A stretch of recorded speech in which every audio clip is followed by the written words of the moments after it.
Sir ಎಲ್ಲಿ ಇದ್ದಾಗ ಆಗಿದ್ದರೂ ಕೂಡ ಒಬ್ಬ IPS ಅಧಿಕಾರಿ ಈ ಕೃತ್ಯನ ಮಾಡಬಾರ್ದಾಗಿತ್ತು. ಅದರಲ್ಲೂ ಕೂಡ ರಾಷ್ಟ್ರೀಯ ಧ್ವಜದ ಅಡಿಯಲ್ಲಿ ಅವರ ಚೇಂಬರ್ನಲ್ಲಿ ಅದಕ್ಕೊಂದು ಪಾವಿತ್ರ್ಯತೆ ಇದೆ. ಅಲ್ಲಿ ಈ ಕೃತ್ಯವನ್ನು ಮಾಡಿರ್ತಕ್ಕಂಥದ್ದನ್ನು ನಿನ್ನೆ ದಿನ ಇಡೀ ಮಾಧ್ಯಮಗಳು ಪ್ರಚಾರ ಮಾಡೋದನ್ನು ನೋಡಿದಾಗ ಇಡೀ ರಾಜ್ಯ ತಲೆ ತಗ್ಗಿಸುವ ಹಾಗಾಯ್ತು. ಅದು ಪೊಲೀಸ್ ಇಲಾಖೆ ಒಂದು ಶಿಸ್ತಿನ ಇಲಾಖೆ, ಅದು ಹೆಣ್ಮಕ್ಕಳ ಮಾನ ಪ್ರಾಣ ಕಾಪಾಡಬೇಕಾದಂಥ ಒಂದು ಇಲಾಖೆ. ಅದಕ್ಕೆ ಚ್ಯುತಿಯಾಗಿದೆ ಈ ಕೃತ್ಯ. ಖಂಡಿತವಾಗಿಯೂ ಒಬ್ಬ ಕಾನ್ಸ್ಟೇಬಲ್ ಕೂಡ ಅದರಲ್ಲಿ ಗೌರವಯುತವಾಗಿ ಕೆಲಸ ಮಾಡ್ತಾಯಿದ್ದೆ. ನಾನು ಹೋಮ್ ಮಿನಿಸ್ಟರ್ ಆದವ, ನಾನು ಬಹಳ ಅಂತರ್ಯದಲ್ಲಿ ನೋಡಿದ್ದೀನಿ. ತನ್ನ ಬದುಕನ್ನೇ ಪಣಕ್ಕೊಡ್ಡಿ ಹೋರಾಟ ಮಾಡಿ ಜನರಿಗೆ ರಕ್ಷಣೆ ಕೊಡುವಂಥದ್ದು, ಕಾನೂನು ಸುವ್ಯವಸ್ಥೆಯನ್ನು ಕಾಪಾಡುವಂಥ ಕೆಲಸವನ್ನು ಪೊಲೀಸ್ ಇಲಾಖೆ ಮಾಡ್ತಾನೇ ಇರ್ತದೆ. ಇಂಥದ್ರಲ್ಲಿ ಈ ಕೆಲವೇ ಅಧಿಕಾರಿಗಳ ಈ ಕೃತ್ಯದಿಂದಾಗಿ ಆ ಇಲಾಖೆ ತಲೆ ತಗ್ಗಿಸುವಾಗ ಆಯ್ತಲ್ಲ ಅನ್ನುವಂಥದ್ದು ಭಾಳ ಖೇದಕರವಾದಂಥ ವಿಚಾರ. ಅದನ್ನು ತಕ್ಷಣ ವಿಚಾರಣೆ ಮಾಡಿ ಕಾನೂನು ಕ್ರಮನ ಅವ್ರ ಮೇಲೆ ಜರುಗಿಸ್ಬೇಕು. ಅಮಾನತ್ತೆಲ್ಲ ಶಿಕ್ಷೆ ಅಲ್ಲ. ಒಬ್ಬ IPS ಅಧಿಕಾರಿ ಅವ್ರನ್ನ ನಾವು ಸಬ್ ಇನ್ಸ್ಪೆಕ್ಟ್ರು ಆಯ್ಕೆಯ ಒಂದು ಇದರಲ್ಲಿ ಒಬ್ಬ IPS ಅಧಿಕಾರಿ ಕಸ್ಟಡಿಗೆ ತೊಗೊಂಡು ಜೈಲಿಗೆ ಹೋಗಿದ್ರು. ಇಂಥ ಒಂದು ಕಠಿಣವಾದಂಥ ಕ್ರಮಗಳನ್ನು ಕೆಲವು ಟೈಮ್ ತೊಗೊಳ್ಬೇಕಾಗ್ತದೆ. ಇರುವಂಥ ಅಧಿಕಾರಿಗಳಿಗೆ ಒಂದು ಮೆಸೇಜ್ ಹೋಗಬೇಕಾಗತ್ತೆ. ಇನ್ನು ಮುಂದೆ ಇಂಥದ್ದನ್ನು ಆಗದಿದ್ದ ಹಾಗೆ ಭಾಳ ದೊಡ್ಡ ಮೆಸೇಜನ್ನು ಅವರಿಗೆ ಕೊಡಬೇಕಾಗ್ತದೆ. ಈ ನಿಟ್ಟಿನಲ್ಲಿ ಸರಿಯಾದಂಥ ಶಿಕ್ಷೆ ಕಾನೂನು ಕ್ರಮ ಆಗಬೇಕು ಅಂತೇಳಿ ನಾನು ಒತ್ತಾಯಿಸ್ತೇನೆ. ಖಂಡಿತ ಅದು ಅಲ್ಲ, ಕಾನೂನು ಪ್ರಕಾರ ಅವಕಾಶ ಇದ್ದರೆ ಅದನ್ನು ತಗೊಂಡು ಬಂಧಿಸಿ ವಿಚಾರಣೆ ಮಾಡುವಂಥದ್ದು ಅಗತ್ಯ ಇದೆ. ಯಾರು ಹೆಣ್ಮಕ್ಳು ಯಾರು ಅದು ಕೂಡ ವಿಚಾರಣೆ ಮಾಡಲಿ. ಚೇಂಬರಿಗೆ ಯಾಕೆ ಬಂದಿದ್ರು, ಏನು ಉದ್ದೇಶಕ್ಕಾಗಿ ಅಧಿಕಾರ ಬಳಸ್ಕೊಂಡು ಅದಕ್ಕೆ ಅಧಿಕಾರ ದುರ್ಬಳಕೆ ಆಗಿದೆ. ಒಬ್ಬ ಪೊಲೀಸಿನ ಇಷ್ಟೊಂದು ದೊಡ್ಡ ಗಣ್ಯ ಅಧಿಕಾರಿಯಾಗಿ ಮಾಡಿರ್ತಕ್ಕಂಥದ್ದು ತಪ್ಪು. ಮತ್ತು ಇನ್ನು ಮುಂದೆ ಯಾರು ಕೂಡ ಇದಕ್ಕೆ ಯೋಚನೆ ಮಾಡದಿದ್ದಾಗೆ ಕ್ರಮ ತೊಗೊಂಡ್ರೆ ಮುಂದೆ ಎಲ್ಲವೂ ಕೂಡ ಸರಿ ಹೋಗುತ್ತೆ. ಸರ್ಕಾರಿ ಇಲಾಖೆಯಲ್ಲಿ ಸಾವಿರಾರು ಕೋಟಿ ಭ್ರಷ್ಟಾಚಾರ ನಡೆದಿದೆ, ಲಂಚ ಸ್ವೀಕಾರ ನಡೆದಿದೆ ಅನ್ನುವಂಥದ್ದು ಮತ್ತೆ ಲೋಕಾಯುಕ್ತದಲ್ಲೂ ದೂರು ದಾಖಲಾಗಿದೆ. ನೋಡಿ, ಈ ಸರ್ಕಾರವೇ ಭ್ರಷ್ಟ ಸರ್ಕಾರ. ಅಂಗಡಿ ಓಪನ್ ಮಾಡ್ಕೊಂಡು ಕೂತ್ಕೊಂಡಿದ್ದಾರೆ, ನಗೆ ನಾಚಿಕೆ ಇಲ್ಲ. ಆ ರೀತಿಯಲ್ಲಿ ಹಣ ಕಲೆಕ್ಷನ್ ನಡೀತಾ ಇದೆ. ಅವರು ಅಲ್ಲದಿದ್ದರೆ ಅವ್ರ ಮಕ್ಕಳು ಮಾಡ್ತಾ ಇದ್ದಾರೆ. ಬೇಕಾದಷ್ಟು ಈಗಾಗಲೇ ಸಮಜಾಯಿಸಿ ಹೇಳ್ಬೋದು, ನನ್ನಿಂದ ಏನೂ ಆಗಲ್ಲ ಅಂತೇಳಿ.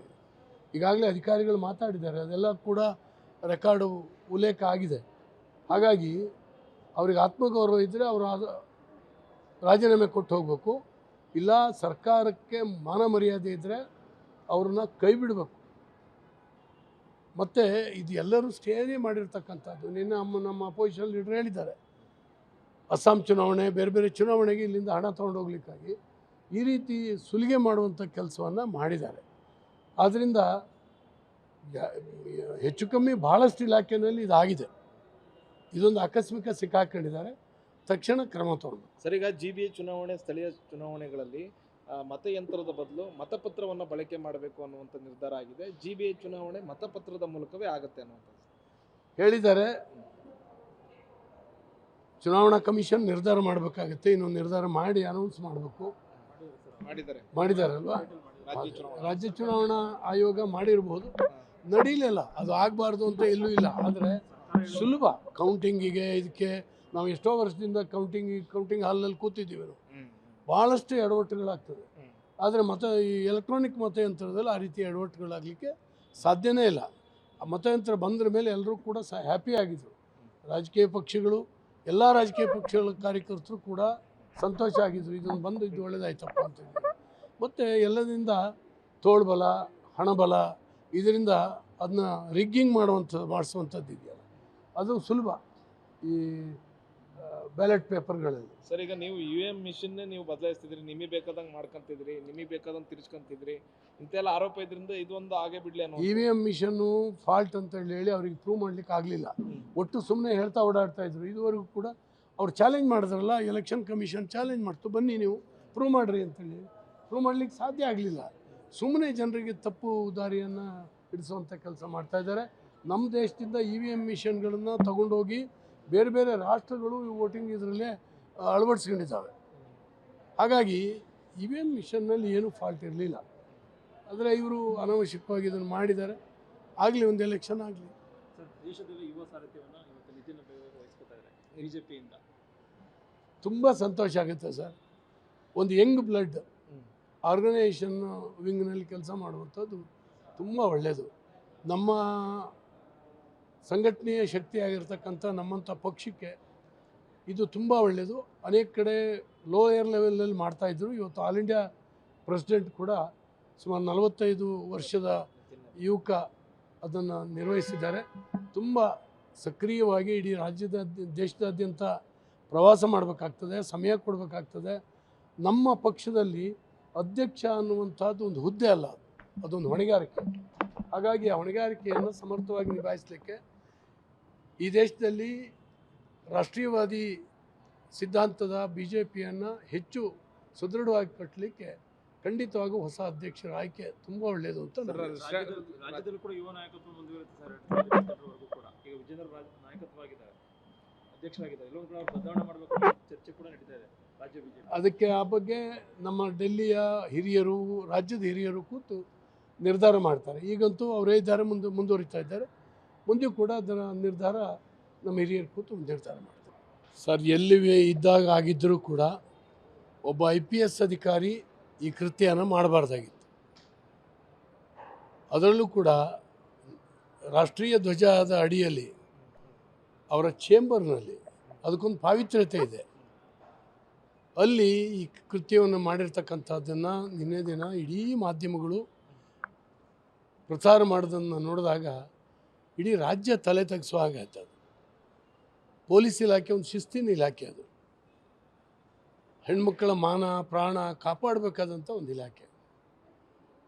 ಅದಕ್ಕೆ ಚ್ಯುತಿಯಾಗಿದೆ ಈ ಕೃತ್ಯ. ಖಂಡಿತವಾಗಿಯೂ ಒಬ್ಬ ಕಾನ್ಸ್ಟೇಬಲ್ ಕೂಡ ಅದರಲ್ಲಿ ಗೌರವಯುತವಾಗಿ ಕೆಲಸ ಮಾಡ್ತಾಯಿದ್ದೆ. ನಾನು ಹೋಮ್ ಮಿನಿಸ್ಟರ್ ಆದವ.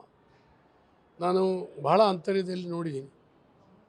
ತನ್ನ ಬದುಕನ್ನೇ ಪಣಕ್ಕೊಡ್ಡಿ ಹೋರಾಟ ಮಾಡಿ ಜನರಿಗೆ ರಕ್ಷಣೆ ಕೊಡುವಂಥದ್ದು, ಕಾನೂನು ಸುವ್ಯವಸ್ಥೆಯನ್ನು ಕಾಪಾಡುವಂಥ ಕೆಲಸವನ್ನು ಪೊಲೀಸ್ ಇಲಾಖೆ ಮಾಡ್ತಾನೇ ಇರ್ತದೆ.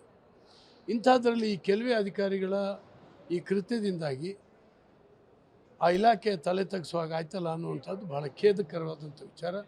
ಅದನ್ನು ತಕ್ಷಣ ವಿಚಾರಣೆ ಮಾಡಿ ಕಾನೂನು ಕ್ರಮನ ಅವ್ರ ಮೇಲೆ ಜರುಗಿಸ್ಬೇಕು. ಅಮಾನತ್ತೆಲ್ಲ ಶಿಕ್ಷೆ ಅಲ್ಲ. ಒಬ್ಬ IPS ಅಧಿಕಾರಿ ಅವ್ರನ್ನ ನಾವು ಸಬ್ ಇನ್ಸ್ಪೆಕ್ಟ್ರ್ ಆಯ್ಕೆಯ ಒಂದು ಇದರಲ್ಲಿ ಒಬ್ಬ IPS ಅಧಿಕಾರಿ ಕಸ್ಟಡಿಗೆ ತೊಗೊಂಡು ಜೈಲಿಗೆ ಹೋಗಿದ್ರು. ಅವರು ಇಂಥ ಒಂದು ಕಠಿಣವಾದಂಥ ಕ್ರಮಗಳನ್ನು ಕೆಲವು ಟೈಮ್ ತೊಗೊಳ್ಬೇಕಾಗ್ತದೆ. ಇರುವಂಥ ಅಧಿಕಾರಿಗಳಿಗೆ ಒಂದು ಮೆಸೇಜ್ ಹೋಗಬೇಕಾಗತ್ತೆ. ಇನ್ನು ಮುಂದೆ ಇಂಥದ್ದನ್ನು ಆಗದಿದ್ದ ಹಾಗೆ ಭಾಳ ದೊಡ್ಡ ಮೆಸೇಜನ್ನು ಅವರಿಗೆ ಕೊಡಬೇಕಾಗ್ತದೆ. ಈ ನಿಟ್ಟಿನಲ್ಲಿ ಸರಿಯಾದಂಥ ಶಿಕ್ಷೆ, ಕಾನೂನು ಕ್ರಮ ಆಗಬೇಕು ಅಂತೇಳಿ ನಾನು ಒತ್ತಾಯಿಸ್ತೇನೆ. ಖಂಡಿತ ಅದು ಅಲ್ಲ, ಕಾನೂನು ಪ್ರಕಾರ ಅವಕಾಶ ಇದ್ದರೆ ಅದನ್ನು ತಗೊಂಡು ಬಂಧಿಸಿ ವಿಚಾರಣೆ ಮಾಡುವಂಥದ್ದು ಅಗತ್ಯ ಇದೆ. ಯಾರು ಹೆಣ್ಮಕ್ಳು ಯಾರು ಅದು ಕೂಡ ವಿಚಾರಣೆ ಮಾಡಲಿ. ಚೇಂಬರಿಗೆ ಯಾಕೆ ಬಂದಿದ್ರು, ಏನು ಉದ್ದೇಶಕ್ಕಾಗಿ ಅಧಿಕಾರ ಬಳಸ್ಕೊಂಡು ಅದಕ್ಕೆ ಅಧಿಕಾರ ದುರ್ಬಳಕೆ ಆಗಿದೆ. ಒಬ್ಬ ಪೊಲೀಸಿನ ಇಷ್ಟೊಂದು ದೊಡ್ಡ ಗಣ್ಯ ಅಧಿಕಾರಿಯಾಗಿ ಮಾಡಿರ್ತಕ್ಕಂಥದ್ದು ತಪ್ಪು. ಮತ್ತು ಇನ್ನು ಮುಂದೆ ಯಾರು ಕೂಡ ಇದಕ್ಕೆ ಯೋಚನೆ ಮಾಡದಿದ್ದಾಗೆ ಕ್ರಮ ತೊಗೊಂಡ್ರೆ ಮುಂದೆ ಎಲ್ಲವೂ ಕೂಡ ಸರಿ ಹೋಗುತ್ತೆ. ಸರ್, ಇನ್ನು RB ತಿಮ್ಮಾಪುರ ಅವರ ವಿರುದ್ಧ ಕೂಡ ಬಂದಿರುವಂಥ ಆರೋಪ ಬಂದಿದೆ. ಅಬಕಾರಿ ಇಲಾಖೆಯಲ್ಲಿ ಸಾವಿರಾರು ಕೋಟಿ ಭ್ರಷ್ಟಾಚಾರ ನಡೆದಿದೆ, ಲಂಚ ಸ್ವೀಕಾರ ನಡೆದಿದೆ ಅನ್ನುವಂಥದ್ದು ಮತ್ತೆ ಲೋಕಾಯುಕ್ತದಲ್ಲೂ ದೂರು ದಾಖಲಾಗಿದೆ. ನೋಡಿ, ಈ ಸರ್ಕಾರವೇ ಭ್ರಷ್ಟ ಸರ್ಕಾರ. ಅಂಗಡಿ ಓಪನ್ ಮಾಡ್ಕೊಂಡು ಕೂತ್ಕೊಂಡಿದ್ದಾರೆ, ನಗೆ ನಾಚಿಕೆ ಇಲ್ಲ. ಆ ರೀತಿಯಲ್ಲಿ ಹಣ ಕಲೆಕ್ಷನ್ ನಡೀತಾ ಇದೆ. ಅವರಲ್ಲದಿದ್ದರೆ ಅವ್ರ ಮಕ್ಕಳು ಮಾಡ್ತಾ ಇದ್ದಾರೆ.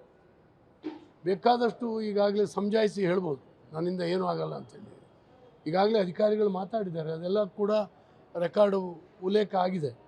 ಹಾಗಾಗಿ ಅವ್ರಿಗೆ ಆತ್ಮಗೌರವ ಇದ್ದರೆ ಅವರು ರಾಜೀನಾಮೆ ಕೊಟ್ಟು ಹೋಗಬೇಕು. ಇಲ್ಲ, ಸರ್ಕಾರಕ್ಕೆ ಮಾನ ಮರ್ಯಾದೆ ಇದ್ದರೆ ಅವ್ರನ್ನ ಕೈ ಬಿಡಬೇಕು. ಮತ್ತು ಇದು ಎಲ್ಲರೂ ಸೇರಿ ಮಾಡಿರ್ತಕ್ಕಂಥದ್ದು. ನಿನ್ನೆ ನಮ್ಮ ಅಪೋಸಿಷನ್ ಲೀಡರ್ ಹೇಳಿದ್ದಾರೆ, ಅಸ್ಸಾಂ ಚುನಾವಣೆ, ಬೇರೆ ಬೇರೆ ಚುನಾವಣೆಗೆ ಇಲ್ಲಿಂದ ಹಣ ತೊಗೊಂಡು ಹೋಗ್ಲಿಕ್ಕಾಗಿ ಈ ರೀತಿ ಸುಲಿಗೆ ಮಾಡುವಂಥ ಕೆಲಸವನ್ನು ಮಾಡಿದ್ದಾರೆ. ಆದ್ದರಿಂದ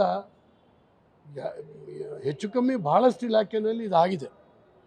ಇದೊಂದು ಆಕಸ್ಮಿಕ ಸಿಕ್ಕಾಕೊಂಡಿದ್ದಾರೆ, ತಕ್ಷಣ ಕ್ರಮ ತಗೊಂಡು. ಸರ್, ಈಗ GBA ಚುನಾವಣೆ, ಸ್ಥಳೀಯ ಚುನಾವಣೆಗಳಲ್ಲಿ ಮತಯಂತ್ರದ ಬದಲು ಮತಪತ್ರವನ್ನು ಬಳಕೆ ಮಾಡಬೇಕು ಅನ್ನುವಂಥ ನಿರ್ಧಾರ ಆಗಿದೆ. GBA ಚುನಾವಣೆ ಮತಪತ್ರದ ಮೂಲಕವೇ ಆಗುತ್ತೆ ಅನ್ನುವಂಥದ್ದು ಹೇಳಿದ್ದಾರೆ. ಚುನಾವಣಾ ಕಮಿಷನ್ ನಿರ್ಧಾರ ಮಾಡಬೇಕಾಗತ್ತೆ, ಇನ್ನೊಂದು ನಿರ್ಧಾರ ಮಾಡಿ ಅನೌನ್ಸ್ ಮಾಡಬೇಕು. ಮಾಡಿದಾರಲ್ವಾ? ರಾಜ್ಯ ಚುನಾವಣಾ ಆಯೋಗ ಮಾಡಿರ್ಬೋದು, ನಡೀಲಿಲ್ಲ, ಅದು ಆಗಬಾರ್ದು ಅಂತ ಎಲ್ಲೂ ಇಲ್ಲ. ಆದರೆ ಸುಲಭ ಕೌಂಟಿಂಗಿಗೆ, ಇದಕ್ಕೆ ನಾವು ಎಷ್ಟೋ ವರ್ಷದಿಂದ ಕೌಂಟಿಂಗ್ ಹಾಲ್ನಲ್ಲಿ ಕೂತಿದ್ದೀವಿ ನಾವು, ಭಾಳಷ್ಟು ಎಡವಟ್ಟುಗಳಾಗ್ತದೆ. ಆದರೆ ಈ ಎಲೆಕ್ಟ್ರಾನಿಕ್ ಮತಯಂತ್ರದಲ್ಲಿ ಆ ರೀತಿ ಎಡವಟ್ಟುಗಳಾಗಲಿಕ್ಕೆ ಸಾಧ್ಯನೇ ಇಲ್ಲ. ಆ ಮತಯಂತ್ರ ಬಂದ್ರ ಮೇಲೆ ಎಲ್ಲರೂ ಕೂಡ ಹ್ಯಾಪಿ ಆಗಿದ್ರು. ರಾಜಕೀಯ ಪಕ್ಷಗಳು, ಎಲ್ಲ ರಾಜಕೀಯ ಪಕ್ಷಗಳ ಕಾರ್ಯಕರ್ತರು ಕೂಡ ಸಂತೋಷ ಆಗಿದ್ರು, ಇದನ್ನು ಬಂದು ಇದು ಒಳ್ಳೆಯದಾಯ್ತಪ್ಪ ಅಂತಂದು.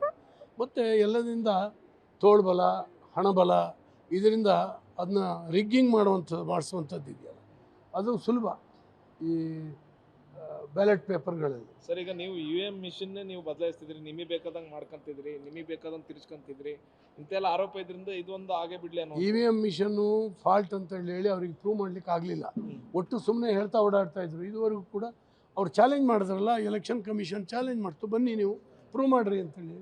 ಪ್ರೂವ್ ಮಾಡಲಿಕ್ಕೆ ಸಾಧ್ಯ ಆಗಲಿಲ್ಲ. ಸುಮ್ಮನೆ ಜನರಿಗೆ ತಪ್ಪು ದಾರಿಯನ್ನು ಹಿಡಿಸುವಂಥ ಕೆಲಸ ಮಾಡ್ತಾ ಇದ್ದಾರೆ. ನಮ್ಮ ದೇಶದಿಂದ EVM ಮಿಷನ್ಗಳನ್ನು ತಗೊಂಡೋಗಿ ಬೇರೆ ಬೇರೆ ರಾಷ್ಟ್ರಗಳು ವೋಟಿಂಗ್ ಇದರಲ್ಲೇ ಅಳವಡಿಸ್ಕೊಂಡಿದ್ದಾವೆ.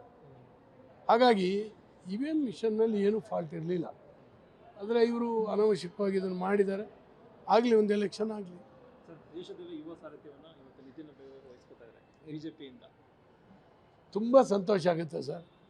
ಒಂದು ಯಂಗ್ ಬ್ಲಡ್ ಆರ್ಗನೈಸೇಷನ್ ವಿಂಗ್ನಲ್ಲಿ ಕೆಲಸ ಮಾಡುವಂಥದ್ದು ತುಂಬ ಒಳ್ಳೆಯದು. ನಮ್ಮ ಸಂಘಟನೆಯ ಶಕ್ತಿಯಾಗಿರ್ತಕ್ಕಂಥ ನಮ್ಮಂಥ ಪಕ್ಷಕ್ಕೆ ಇದು ತುಂಬ ಒಳ್ಳೆಯದು. ಅನೇಕ ಕಡೆ ಲೋಯರ್ ಲೆವೆಲಲ್ಲಿ ಮಾಡ್ತಾಯಿದ್ರು. ಇವತ್ತು ಆಲ್ ಇಂಡಿಯಾ ಪ್ರೆಸಿಡೆಂಟ್ ಕೂಡ ಸುಮಾರು 45 ವರ್ಷದ ಯುವಕ ಅದನ್ನು ನಿರ್ವಹಿಸಿದ್ದಾರೆ. ತುಂಬ ಸಕ್ರಿಯವಾಗಿ ಇಡೀ ದೇಶದಾದ್ಯಂತ ಪ್ರವಾಸ ಮಾಡಬೇಕಾಗ್ತದೆ, ಸಮಯ ಕೊಡಬೇಕಾಗ್ತದೆ. ನಮ್ಮ ಪಕ್ಷದಲ್ಲಿ ಅಧ್ಯಕ್ಷ ಅನ್ನುವಂಥದ್ದು ಒಂದು ಹುದ್ದೆ ಅಲ್ಲ, ಅದೊಂದು ಹೊಣೆಗಾರಿಕೆ. ಹಾಗಾಗಿ ಆ ಹೊಣೆಗಾರಿಕೆಯನ್ನು ಸಮರ್ಥವಾಗಿ ನಿಭಾಯಿಸಲಿಕ್ಕೆ ಈ ದೇಶದಲ್ಲಿ ರಾಷ್ಟ್ರೀಯವಾದಿ ಸಿದ್ಧಾಂತದ BJPಯನ್ನು ಹೆಚ್ಚು ಸುದೃಢವಾಗಿ ಕಟ್ಟಲಿಕ್ಕೆ ಖಂಡಿತವಾಗೂ ಹೊಸ ಅಧ್ಯಕ್ಷರ ಆಯ್ಕೆ ತುಂಬ ಒಳ್ಳೆಯದು ಅಂತ. ರಾಜ್ಯದಲ್ಲೂ ಕೂಡ ಯುವ ನಾಯಕತ್ವ ಮುಂದುವರಿಯುತ್ತೆ ಸರ್. 2022 ಕೂಡ ಈಗ ವಿಜೇಂದ್ರ ನಾಯಕತ್ವವಾಗಿದ್ದಾರೆ, ಅಧ್ಯಕ್ಷರಾಗಿದ್ದಾರೆ. ಎಲ್ಲರೂ ಕೂಡ ಬದಲಾವಣೆ ಮಾಡಬೇಕು ಚರ್ಚೆ ಕೂಡ ನಡೀತಾ ಇದೆ ರಾಜ್ಯ BJP. ಅದಕ್ಕೆ ಆ ಬಗ್ಗೆ ನಮ್ಮ ಡೆಲ್ಲಿಯ ಹಿರಿಯರು, ರಾಜ್ಯದ ಹಿರಿಯರು ಕೂತು ನಿರ್ಧಾರ ಮಾಡ್ತಾರೆ. ಈಗಂತೂ ಅವರೇ ಇದ್ದಾರೆ, ಮುಂದುವರಿತಾ ಇದ್ದಾರೆ. ಮುಂದೆ ಕೂಡ ಅದರ ನಿರ್ಧಾರ ನಮ್ಮ ಹಿರಿಯರು ಕೂತು ನಿರ್ಧಾರ ಮಾಡ್ತಾರೆ.